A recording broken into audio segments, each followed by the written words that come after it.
Puan, syarikat kita mengalami kejatuhan. Puan perlu menyelamatkan syarikat kita.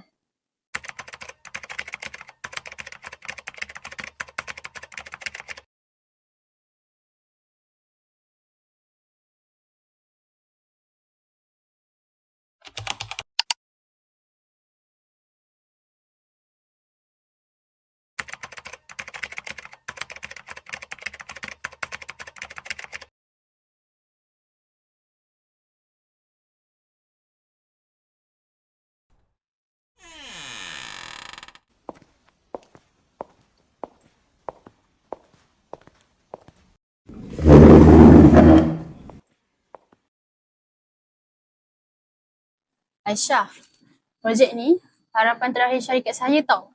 Saya harap awak dapat pertimbangkan. Tolong saya. Baiklah, saya akan menilai semua fail secara telus.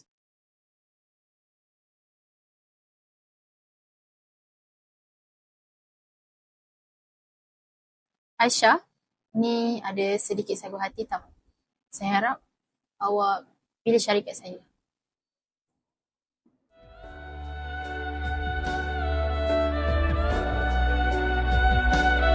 Mak kerja banyak. Mak jangan berhenti kerja tau.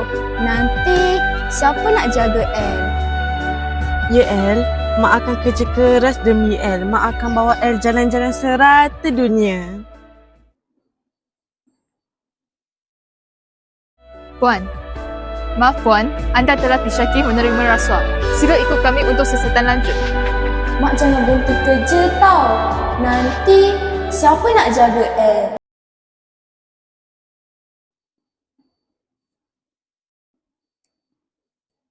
Maaf, saya tak boleh terima ni. Integriti bukan untuk dijual.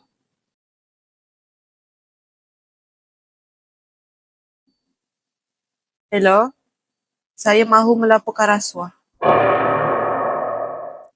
Puan, anda disyaki kerana cuba memberikan rasuah. Sila ikut kami untuk siasatan lanjut.